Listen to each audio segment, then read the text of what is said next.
Ce livre, dans mon travail politique, il occupe une place d'étape. Il y en a eu plusieurs qui cherchent à définir une doctrine politique. Doctrine est un grand mot, hein, mais quand même, je le prends au sérieux, une doctrine politique. On a d'abord eu, dans la dernière période, j'en ai écrit 14, donc on va prendre la période depuis que j'ai rompu avec le Parti Socialiste, la social-démocratie européenne, et rallié la vague des révolutions citoyennes, appelez-les comme vous voulez, ou démocratiques de l'Amérique du Sud, et que nous avons entamé le processus de rénovation et de renaissance du courant révolutionnaire français. Je dis français tel qu'il résulte de la longue tradition de la gauche en France, car la gauche n'a pas toujours été, je ne dirais pas réformiste, j'ose plus prononcer un mot pareil, puisque tout le monde sait que réforme égale se faire faire les poches. Mais disons, n'a pas toujours été une gauche d'aménagement du système. En vérité, elle ne l'a été que fort rarement dans son histoire, et d'une manière qui a rarement été appréciée. En attendant, elle n'a jamais gagné de cette façon-là. Donc, ce travail, il s'est traduit par une analyse des processus de révolution dans les pays à notre époque, et de ce moment qui parvient à ce que j'ai appelé le point qu'ils s'en aillent tous, c'est-à-dire toutes les sociétés un peu complexes et un peu développées et un peu techniques et nécessitant un certain degré d'interaction entre les individus qui la composent, et notamment un dense tissu urbain, arrivent sous les coups du néolibéralisme, de ces politiques que Jacques Généreux avait qualifiées de politiques de dissociété, c'est-à-dire qui défont la société, qui détruisent les liens sociaux, arrive à un point où ceux-là même qui étaient les premiers, les plus enthousiastes partisans de la modernité, conçus comme ce processus d'individualisation des rapports sociaux, deviennent les agents d'exécution de l'ordre politique en place. C'est le point qu'ils s'en aillent tous, consigne qui a été reprise dans toute l'Amérique latine, qui se vayan todos, et je dois vous dire que le jour où j'avais fini de boucler ce bouquin, je l'ai quand même présenté on va dire, bureau politique, comme ça fait peur à tout le monde, au bureau politique de mon parti, avec qui je ne pouvais quand même pas faire un coup pareil, de faire un bouquin sans prévenir personne. Et on a eu une discussion extrêmement intéressante entre nous sur la ligne stratégique qui serait la nôtre. Et évidemment, j'espère que personne parmi vous ne croit qu'on improvise. En tout cas, nous n'appartenons pas à cette tradition. Moi, j'improvise pas. D'abord, on commence par de la pensée théorique, ensuite on traduit de la pensée stratégique et tactique, et voilà. Et donc, le débat qui a eu lieu entre nous était presque prémonitoire de celui qui dorénavant anime toute l'autre gauche dans les parties de l'Europe où nous ne sommes pas encore détruits. Et il y avait deux groupes, et c'est assez typé du point de vue de la génération. Mes contemporains étaient plutôt favorables à ce que j'en rabatte et qu'on ne fasse pas un titre pareil. Sur le thème, tu exagères, c'est tellement violent, on va nous accuser de populisme. Vous savez, tout le monde est très révolutionnaire, mais pas jusqu'au point de mériter l'opprobre de sa concierge. Hein. Moi, si, ça ne me dérange pas. Et je pense, dans la tradition marxiste qui est la mienne, que c'est le conflit qui crée la conscience. Parce que le consensus crée de l'obéissance, c'est tout. Bon. Et alors, au-delà des formes, qui sont toujours le premier niveau de la discussion tactique, on vous objecte toujours des arguments de communication. Il y avait évidemment un problème de fond, qui est tout à fait honorable, honnête et intéressant, parce qu'il est le sucre de ce qui se discute aujourd'hui un petit peu partout, et notamment en Espagne actuellement. Un camp disait, bon, de toute façon, la vie politique passe et passera par les partis politiques qui la traduisent, l'expriment, quelles que soient leurs imperfections, et les contradictions de la société traversent ces partis, et donc il faut les aider à cheminer à l'intérieur des partis. Donc il ne faut pas y aller trop à la hache, parce que ça pourrait bloquer ce processus de maturation. Et les autres, les plus jeunes, c'est comme ça que c'est présenté, on dit tout ça, c'est le vieux monde, parce qu'eux sont nés directement dans le monde d'après Yalta, après la chute du mur de Berlin, après la coupure qui a structuré notre imaginaire et nos comportements politiques pendant deux générations politiques. C'était l'Est et l'Ouest, le socialisme, bon, très discutable, mais quand même le socialisme, hein, et puis le capitalisme. Toute cette jeune génération de tout ça, c'est pas dans son imaginaire, et c'est aussi lointain pour elle que pour moi la bataille d'Alésia. Et donc, eux disaient, il faut y aller, et y aller dur en expliquant qu'on rejette tout ce système. Et eux proposaient qu'on mette comme titre « Dégagé ». Bon. Donc, il y avait vraiment une discussion où on a trouvé un point de synthèse, c'est-à-dire qu'on a fait comme j'avais dit. Et je blague un peu, hein, parce que, comme c'est écrit partout que je suis un tyran, un gourou, violent, autoritaire, et tout ça, vous dites que, voilà, vous en avez pour votre argent, quoi. Et la discussion, à ce moment-là, au-delà des apparences, hein, et du travail qu'on a... D'abord, eux, ils ont eu le nez creux, les plus jeunes. Parce que la vague suivante de révolution, quand elles sont arrivées dans le Maghreb, le mot d'ordre, c'était « dégage ». Et ce courant s'appelait dégagiste. Hein, c'est celui qu'il y a eu en Tunisie, puisque c'est là que le processus de révolution citoyenne a été le plus chimiquement pur par rapport à d'autres pays où le processus de révolution citoyenne a été interrompu par la guerre civile, qui naturellement change complètement la nature du processus révolutionnaire, le défigure et l'anéantit, pour être clair. Bon, il n'y a plus de trace de révolution citoyenne dans la guerre civile libyenne actuelle, et il n'y en a pas non plus dans la guerre civile syrienne, hein, pour prendre ces exemples. Et le mot d'ordre de dégager avait été repris en français en Égypte. Bon. Donc, ça c'était le premier bouquin qui correspond à peu près au deuxième congrès de mon parti. Le premier c'était la Fondation, et le deuxième c'était celui où justement on mettait en avant la révolution citoyenne en tant que fait social, fait politique et ligne stratégique de renversement de l'ordre établi. Bon. La révolution citoyenne, ce n'est pas une euphémisation, c'est-à-dire une précaution communicationnelle, parce que je n'oserais pas dire la révolution socialiste. Non, c'est autre chose. La révolution citoyenne intègre les tâches de la révolution socialiste, mais elle les reformule dans un nouveau cadre qui est l'acteur principal est le peuple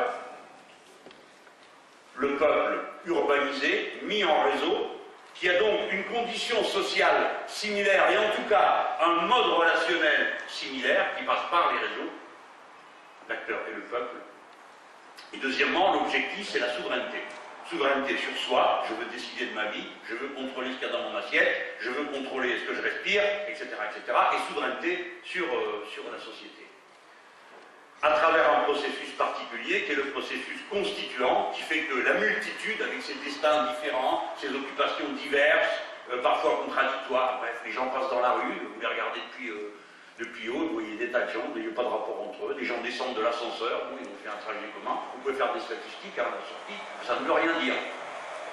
Il y a un gars qui, pour donner un exemple de qu'est-ce que c'était qu'une statistique qui ne veut rien dire, il disait, à la sortie de l'ascenseur, on interroge les gens, comme on le fait dans la rue en face, et on leur demande combien il y en a qui sont divorcés. Et si on s'aperçoit que sont sortis de l'ascenseur plus de gens divorcés que dans la rue, on en déduit que l'ascenseur pousse au divorce. Voilà une manière de critiquer la pseudo-rationalité des chiffres qui me paraît amusante et intéressante. Bref, cette multitude devient un peuple, c'est-à-dire se constitue en tant qu'acteur politique à travers un acte politique bien précis, une constituante convoquée et qui réunit les délégués du peuple. Et que font-ils? Ils écrivent une constitution, c'est-à-dire qu'ils décrivent les droits qu'ils se reconnaissent les uns par rapport aux autres et les droits de la société. Et le respect de l'ensemble de ces droits constitue le devoir. Ça, c'est la pensée révolutionnaire. Hein. Ceux qui vous racontent que les devoirs précèdent les droits, vous entendez ça en ce moment, tiennent les propos qui sont ceux de la réaction depuis toujours. La première fois que ça s'est fait, c'est en 1795, on a voulu faire une constitution, et maintenant il y en a assez des droits, hein, maintenant on va parler des devoirs. Et vous êtes toujours une bande de nazes qui dira oui, oui, c'est important. Et on recommence le même débat depuis 2 siècles. Hein. Non, les droits sont préalables, ils sont imprescriptibles, impartageables, innégociables, et notre devoir est de les respecter, voilà, et de les faire respecter. Donc, ça c'est la partie révolution citoyenne, mais ça reste une épure, avec l'épure d'un programme. Ensuite, j'ai fait sortir le bouquin qui s'appelle La règle verte, qui permettait de définir en quoi consistait ce que je décrivais comme un intérêt général humain, qui est la nouvelle référence, le cadre à l'intérieur duquel s'inscrit la révolution citoyenne. Pour les gens de tradition matérialiste, du matérialisme philosophique, du marxisme pour faire bref, l'intérêt général est un concept très discutable, c'est un concept idéologique. Et on disait dans le jeune temps, l'intérêt général, c'est l'intérêt du capital. Sauf que précisément aujourd'hui, l'intérêt général, c'est le contraire de l'intérêt du capital. Parce que c'est l'intérêt du capital qui percute en permanence l'intérêt général humain, parce que le capital est productiviste, parce que le capital pousse à l'individualisation des rapports sociaux et à la perte de vue du fait que nous avons, quoi, une dépendance commune à un seul et unique écosystème dans lequel la vie humaine est possible. Par conséquent, en formulant les choses de cette manière, on formule un humanisme révolutionnaire écologiste. C'est-à-dire qu'on part de l'idée qu'on défend un écosystème compatible avec la vie humaine, pas la nature en général.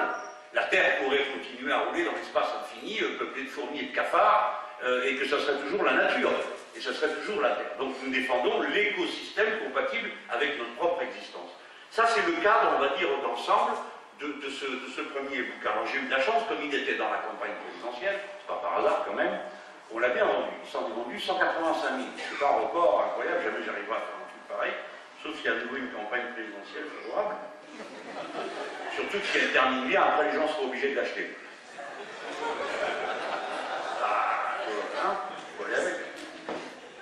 Et après la règle verte, j'ai fait le bouquin qui s'appelle L'ère du peuple, qui décrit ce que je viens de vous dire, c'est-à-dire cet acteur nouveau, le peuple, pourquoi est-il un acteur nouveau, quelles sont les conditions dans lesquelles les biens communs vont devenir une préoccupation et la défense des biens communs, une préoccupation élémentaire.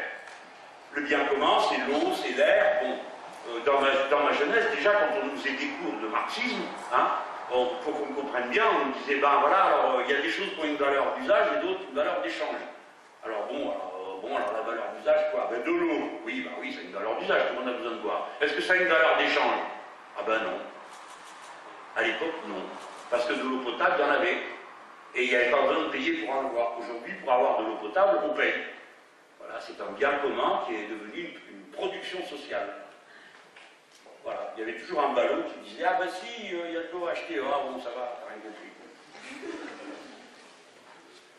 Eh bien, la défense de ces biens communs génère une conscience à construire, spontanée, de l'existence de ces biens communs, et donc d'une espèce de communisme initial et spontané. Bon, je ne vais pas plus loin que ça, parce que la conscience n'est pas simplement un reflet des conditions matérielles d'existence, tout le monde sait ça maintenant. Hein. Ça aussi, on s'est bien trompé, hein, ceux qui sont de ma génération. On prenait l'exemple, on est conditionné par l'ordre établi. Alors on prenait comme exemple Pavlov et son chien, sauf qu'on n'est pas des chiens, et que personne n'est conditionné. Nous adhérons avec enthousiasme aux normes dominantes, parce que nous sommes bourrés de publicité, nous sommes bourrés d'objets dont le mode d'emploi conditionne des relations sociales particulières, crée des désirs et des frustrations qui nous font adhérer au système. Nous voulons ressembler à ceci ou cela, être vêtus de telle ou telle manière, et surtout pour ceux qui sont dans cette salle, enfants ou parents ou grands-parents de la classe moyenne, vous savez que la classe moyenne n'existe pas. Ça n'a pas de statut social. Si ça existe par une chose, un niveau de revenu moyen et des consommations ostentatoires qui vous décrivent dans votre appartenance à une catégorie sociale. Donc, la mécanique interne de la classe moyenne se définissant par des consommations ostentatoires pousse au productivisme. L'intelligence du système est de pousser à ça continuellement. Bref, dans l'ère du peuple, c'est ce mécanisme-là que j'essaye de décrire. Et là, j'arrive à quelque chose d'un peu plus compliqué, qui est la place de l'organisation politique des nations. Alors ça ne se présente pas comme ça, mais vous êtes venus pour participer à l'université populaire, donc je ne vais pas vous raconter de salade. C'est à ça, évidemment, que je voudrais que beaucoup de camarades réfléchissent. Je sais très bien comment ça commence. Hein. À peine le livre était-il sorti que beaucoup de gens qui ne l'avaient pas lu m'ont immédiatement accusé de germanophobie. Parce que me balancer des sauts de bouillasse fait partie du truc. Quoi. Chacun a des intérêts différents, les socialistes, on comprend pourquoi. Il faut absolument qu'ils éliminent tout le monde avant l'élection présidentielle, parce qu'ils ne veulent pas qu'il y ait quelqu'un en face de François Hollande qui puisse lui tenir tête. Des poussières, ils veulent bien, mais pas quelque chose qui représente des millions de gens qui ont une pensée claire. Et nous, ça fait depuis 2012 qu'on travaille à construire, qui existe déjà, hein, une pensée claire, parce que beaucoup d'entre vous s'instruisent tout seuls, en lisant, en cherchant, en parlant avec les copains, tout ça, et puis on cristallise. Donc ça, c'est ça qu'il faut éliminer. Pour ça, comme pour l'instant, on a un porte-parole visible, en l'occurrence votre serviteur, il faut le démolir. Le démolir, quoi qu'il arrive, quoi qu'il dise, quoi que je fasse. Bon, ça fait partie de la lutte. Des fois, c'est très pénible pour moi aussi, parce qu'après on me dit, ah, t'as vu ton Mélenchon, ce qu'il a dit? Bon, l'autre, il n'a rien lu, il est pas au courant, il n'a pas compris la moitié des choses qu'on dit contre moi, mais ça fait rien, il répète, ça fait genre. Et ainsi de suite. Alors, je dis que je m'oppose à la guerre contre la Russie, on me réplique, on me repas en putinien.